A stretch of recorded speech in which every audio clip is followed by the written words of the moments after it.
Hello, I'm Jay, and this is my project for disability in the humanities, and it is called Player Representation, Video Games, and Disability.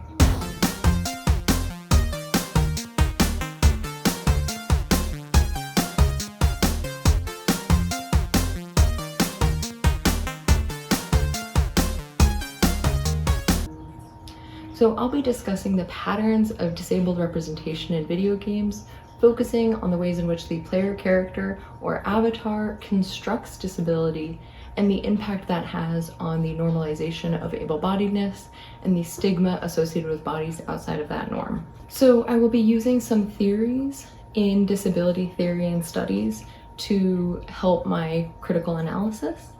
I will be using Rosemary Garland Thompson's essay, Seeing the Disabled, specifically her 4 frames of disability representation, which she found in pop culture imagery. Those frames are the wondrous, the sentimental, the exotic, and the realistic. So I found this paradigm to be particularly helpful because she utilizes symbolic understandings of imagery to dissect how disability is constructed in pop culture, and that is something that I've also found in video games. So just to give a bit of an overview of what each frame means, there is the wondrous, which is meant to inspire awe and terror. You can think about how disability has been classically represented in horror movies as something that is villainous or something to be feared, or in more inspiration kind of contexts. So it could be found in Ripley's Believe It or Not, right? When people with disabilities are shown to do things like climb mountains or paint beautiful images despite their disabilities. So something that is meant to create awe in able-bodied audiences. There's also the sentimental, which is meant to inspire pity and emotional responses. So this frame is meant to place the audience in the role of a caregiver or a self-sacrificing good person. This is something that you can see largely in charity posters, right? It is something that is like referred to as like the poster child for, say, Easter Seals or March of the Dimes. It is also in a Tom Shakespeare chapter called the Tiny Tim kind of stereotype. So there's also the exotic, which frames disability as other and outsider, which also generally includes the intersection of symbols related to the alien, the non-Western, or in the case of many video games that are more science fiction-y, the non-worldly or paranormal. And lastly, there is the realistic frame, which asserts itself as real, but that doesn't mean it isn't very culturally constructed, right? So in the same way that reality TV is not real, it is meant to have a sense of verisimilitude, and that is seen as valuable in and of itself. Lastly, I'm going to talk about the text crypt theory. So Robert McGruer, in his book Crypt Theory, creates a notion of compulsory able-bodiedness, which, like heteronormativity or compulsory heterosexuality, it posits that there is a understanding of able-bodiedness to be the norm. So disability has been encoded into our pop culture with clear binaries of what is considered normal, able, and productive, in contrast to what is considered abnormal, disabled, and unproductive. And this clear delineation of bodies is projected onto our physical beings, despite the fact that all bodies are constantly in flux and can shift from having impairments or not having impairments, having some capacities or not other capacities. And the meaning of those bodies and impairments and capacities are also constantly being constructed by the individuals and the people around them, as well as those who are constructing media at large. So getting into my main analysis, talking about the player character. The player's avatar is a particularly impactful character in terms of representation in pop culture and the symbolic construction of identities, because it is the being the audience controls. The senses and experiences of the character are experienced by the player. Who is going to play the game, how they will play the game, and how they will understand the game is then very much encoded into the construction of the player's avatar.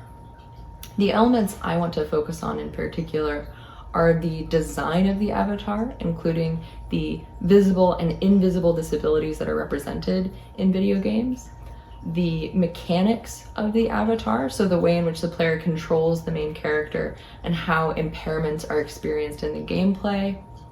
And then lastly, I want to talk about the normativity assigned to able-bodiedness in video game representation at large. So how many characters are considered able-bodied and how able-bodied is kind of the norm for gameplay. So looking at design, the design or possibility for design, if avatar creation is a part of the game, communicates a lot to players about who their avatar is and how the game will function.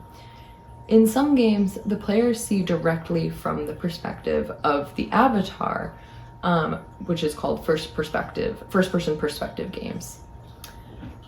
So they don't actually see what their avatar looks like, but design elements are still important to consider in these cases, as traits are still given to those characters and how they interact with the environment.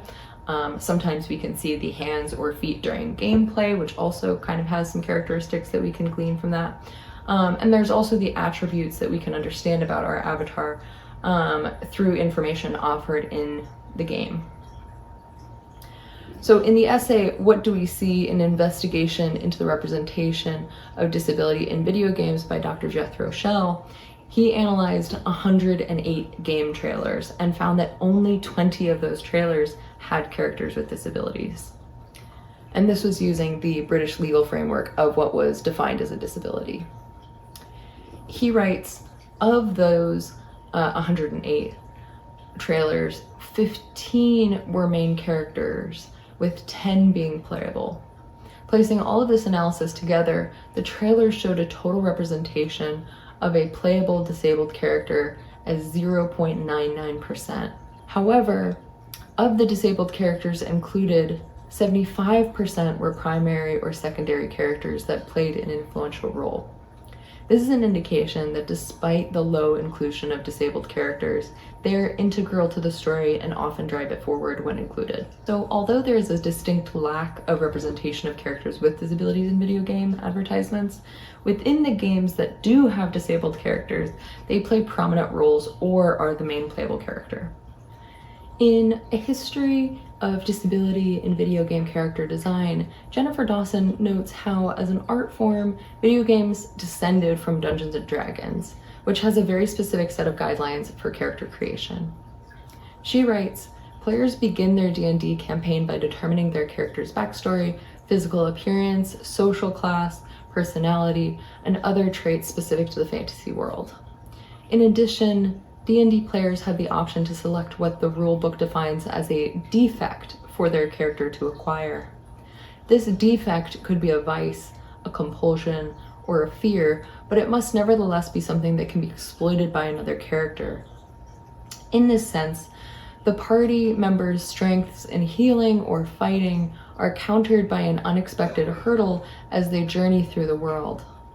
However, overcoming this defect is important because the Dungeon Master will award the player's character with inspiration for surpassing this flaw. Once an optional tool, this game mechanic is now a core part of the 5th edition series. Here, two interesting observations come to light. First, that weakness is considered a defect, a term that harbors a negative stereotype in the disability world. And second, that overcoming barriers in order to succeed are awarded and encouraged. So this idea from Dungeons & Dragons that disability is a defect or weakness is a defect is something that also can be seen in video games. There are many Joseph Campbell-esque hero's journey arcs, which is something Dawson also notes, and that kind of rewards characters for making it to the end and being stronger and better. And in many games you can see through gameplay that characters at one point will be unable to do certain movements, be unable to reach certain areas because they're unable to crack open certain walls or jump high enough.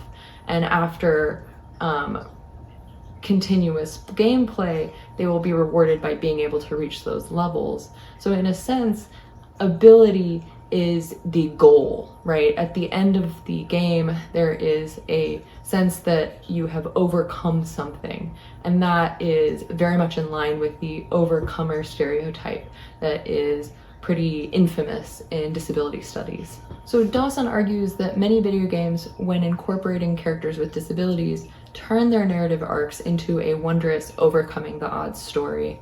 And this, of course, is a well-worn stereotype, which has its roots in popular culture in the form of charity posters, which featured poster children urging donors to help them and then demonstrating what their money would be able to do for them, either by walking or joining the baseball team or showing themselves in costumes of their prospective adult careers, such as being a doctor. Now, I'd like to delve into some examples of how disability is represented in video games and which frames are generally utilized to represent these characters. So for visible disability, one common frame for disabled characters falls into a stereotype known as the supercrip, wherein the disabled figure has overcome or beat the odds of their disability and have become stronger, in a way meant to be inspiring for able-bodied viewers.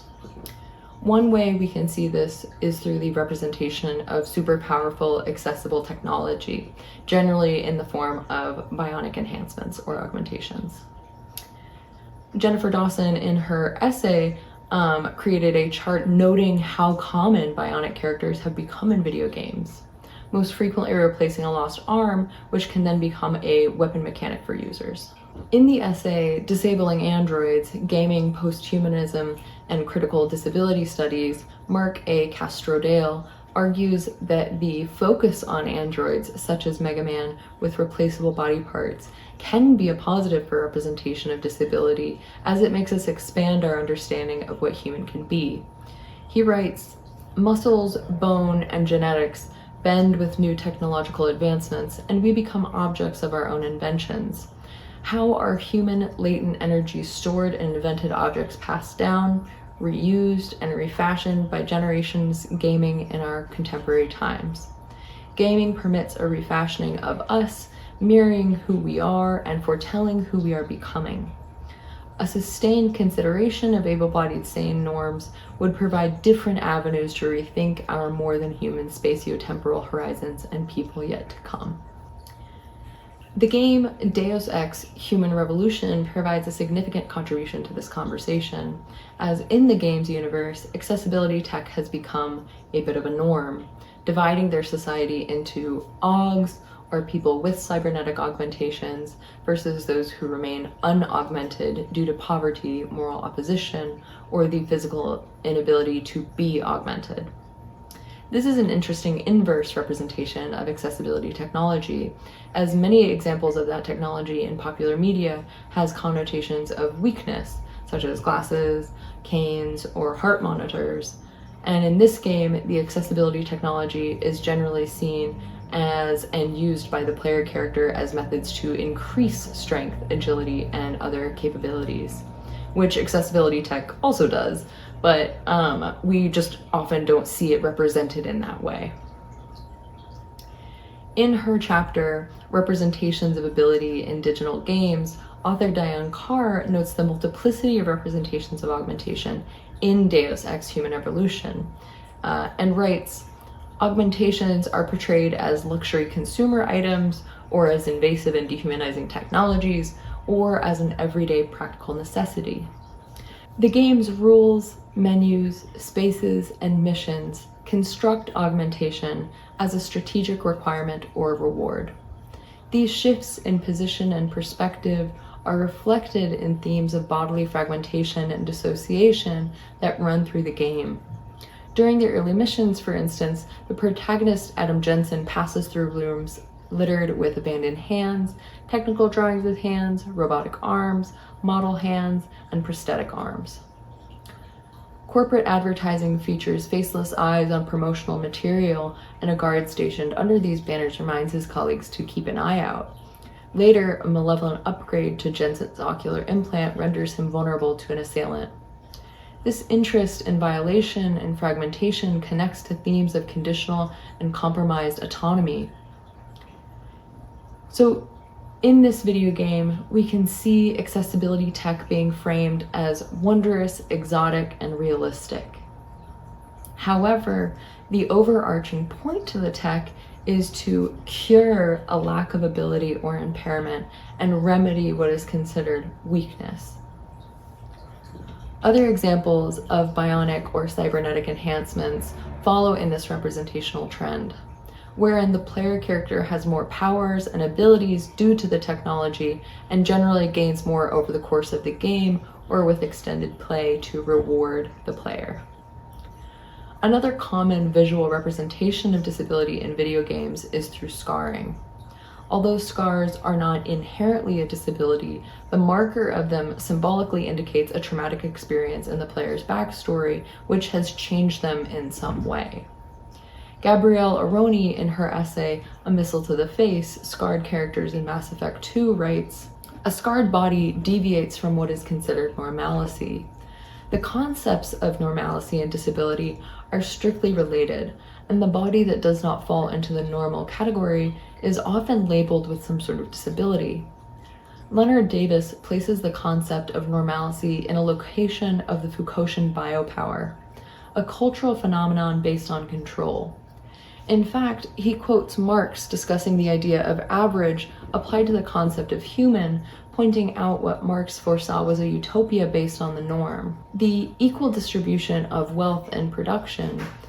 Davis thus states that Marxist thought encourages us towards an enforcing of normalcy in the sense that the deviations in society, in terms of the distribution of wealth, for example, must be minimized. This stresses how important the concept of normalcy is and how it is usually considered a positive or necessary thing. Disfigurement and disability, on the other hand, are a disruption in the visible and visual and the perceptual fields that must be regulated and contained. By allowing users to add scarring or also bodily markers that might fit outside of the norms of bodily normalcy, which are informed by beauty standards and what is represented as normal in popular media, the game destabilizes what is considered normal by expanding what bodily possibilities can mean for user characters. Moving to the invisible disabilities are also represented in video games through symbols, dialogue, or written elements in the game, or at times by being confirmed as disabled characters after release by the production team. From my research, I found that there are more games which intend to simulate invisible disability than I could find about visible disability. I'm not necessarily sure why that would be, but I would guess that the invisible nature of these disabilities offers more freedom of symbolic interpretation for the game designers. In these games, characters' disabilities are represented through the altered visuals of the game, dialogue of the player characters and NPCs, and as well through sound design. Jennifer Dalsen noted an array of characters who were visually impaired in games, as you can see in this table. Although not all of them were player characters, I noted a similar variety of representations with deaf characters as well. In games like The Quiet Man, Marvel Spider-Man, Miles Morales, The Silver Case, Batman Arkham Knight, Harmonium, Death Wish, Weakless, which has a blind character as well as a deaf character, and Moss, which doesn't have a confirmed deaf character, but characters within the game do use ASL. There was also an array of games with representations of neurodivergence, although some were more explicit about their characters' disabilities than others. In Overwatch, the character Symmetra was confirmed by the game developers to be autistic after dropping hints about it in dialogue in comics. In Celeste, the main character experiences depression by fighting dark versions of herself and eventually finding self-acceptance. In Hellblade, Sunea's Sacrifice, there is a far more overt representation of neurodivergence in their character Senua, who is a schizophrenic character that experiences auditory and visual hallucinations that the player experiences as well when playing Senua. In Outliers as Heroes, Disability Representation and Inclusion in Blizzard's Overwatch, Kai T. Kao and Denise Woods write, while recognizing the significance of Overwatch's normalization of autism is important, it is also necessary to acknowledge that it can be overstated. Barnes offers a warning for the disabled person as normal media trope, arguing that such media representations can offer little more than a normalization of disability, which does not really challenge or undermine its meaning to non-disabled people. These representations range from examples of a realistic frame in the case of Hellblade: Senua's Sacrifice, wherein the game producers did extensive research into the experiences of schizophrenic people, to the wondrous. For example, in Batman Arkham Knight, Man-Bat is a deaf and insane villain who gene-spliced himself into a hideous bat creature in an attempt to cure his hearing impairment. Moving to the mechanics. Mechanics, or the way in which the player can control and interact with the avatar of the game, are a unique aspect of disability representation that departs from the historic patterns of disability depictions in television, books, and advertisements. In some cases, like the video game Moving Out, the presence of disabled avatars doesn't actually change gameplay. An example of the realistic, which seeks to normalize people with disabilities by inadvertently flattening differences, which is a negative. Other mechanics actively represent disability through simulating impairment in gameplay. For some, it would be the presence of hallucinations, like in Don't Starve or Hellblade: Senua's Sacrifice. Some horror games fall into the wondrous frame by utilizing impairment to invoke horror, such as nyctophobia, wherein the player's vision is increasingly impaired, or Echoes of the Entity, where the player character's sight or hearing can become impaired during gameplay. One mechanic is a representation of loss of mobility or less controlled mobility, which is exemplified in the genre known as fumblecore. Sadly, the simulation of bodily impairment tends to be played for humor, even in instances when the player dies. In Crashing Through Capitalism, Happy Wheels, Debilitation, and Disability Representation, Leanne McRae writes, "Ragdoll physics is used across the gaming landscape to produce more realistic deaths, allowing the avatar to fall and interact with the environment when shot or met with catastrophic circumstances or injury. The downside is that these realistic falls can also be highly unpredictable. It is the unpredictability that is leveraged across the ragdoll game genre, where it is the absurdity of the cascade and the crash of the falling body that is the source of enjoyment and pleasure within the gameplay. These games can be seen as part of a gaming oeuvre that includes fumblecore, games that are focused on the excruciating control skill of moving a player through space and the slapstick humor that results from player failure." So one of the most famous examples of this style of game is QWOP, which is well known for its difficulty to control the avatar. So this representation of mobility impairment is used for humor purposes or to create a more challenging gameplay, as opposed to humanize or normalize that type of bodily difference. In some instances, playing a character with impairments can turn the game into an exercise in being infantilized. In Mass Effect 2, you play a mission as the character Joker, who is disabled. So in a game filled with gunfights and explosions, this mission has you sneak around the ship and push buttons, avoiding conflict, while able-bodied crew members engage and distract the enemies, which in this case are aliens. Simon Letter, in his chapter, The Disability of the Avatar, Vulnerability versus the Autonomous Subject, argues, apparently playing an avatar defined as impaired, the player would not stand a chance against this alien. In this mission, at least, Joker's vulnerabilities and his consequent dependency on the Normandy are emphasized. In contrast to watching and hearing Joker performing astounding feats in cutscenes, playing Joker is an experience of deficiency. In that moment, disability becomes his master status. Gender, race, and disability can all intersect in the gameplay of impaired characters as well. In the game Lost in Blue, after finishing the entire storyline, players have the option to replay the experience as Sky, a female character who loses her glasses in the first scene where we meet her. As Sky, players cannot do the majority of actions that the male character Keith can do, such as fishing, hunting, or exploring the map beyond the beach and cave where the players first start the game. Instead, Sky's gameplay involves waiting for Keith to bring home food, and then after she gets those ingredients, she can do a cooking mini-game that players can only access as Sky. The gendered nature of this gameplay and impairment of Sky intersects to connote her femininity and disability, which notes them as being less productive and dependent on Keith.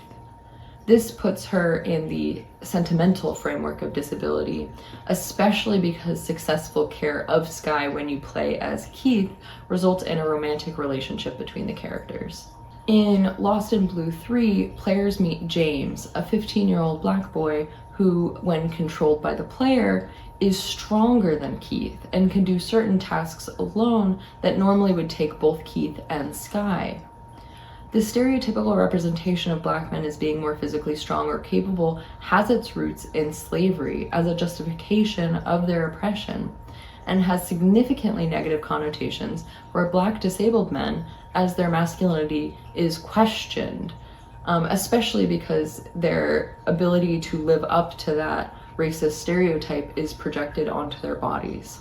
The assumed able-bodiedness of the avatar and the audience playing the game, what author Robert McClure calls compulsory able-bodiedness, is evident in the patterns of representation we've seen thus far. The design of characters generally feature able-bodiedness and neurotypicality, and the mechanics tend to simulate able-bodiedness and only use simulated impairment to indicate negative game effects, such as loss of health or loss of sanity. The assumed able-bodiedness of the audience is communicated by the norms of controls and inaccessible game mechanics, with settings that improve accessibility rarely being present or being buried in the menu, such as texture effects so colorblind users can still play, subtitles for hearing impaired users, or button remapping so players can use more accessible gaming controllers. The adaptive equipment which can make a game accessible to users with motor skill impairments are not included with most gaming devices and generally are quite expensive. Despite the lack of accessibility, gamers with disabilities persevere and continue to create their own adaptations so they can access video games. In the online article For All Players, A History of Accessibility in Video Games, an anonymous author writes, according to research from the charity Able Gamers, up to 46 million gamers in the United States have some sort of disability that affects them being able to play video games. And that figure may actually be on the low side as it does not take into account aging gamers.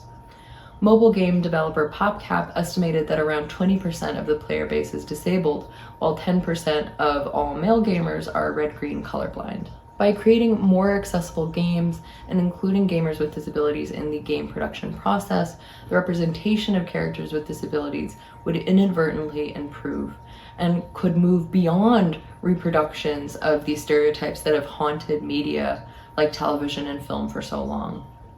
Many developers are doing better and including more features that do make their games more accessible, but there is still a long way to go, both in popular representation and game design. Thank you.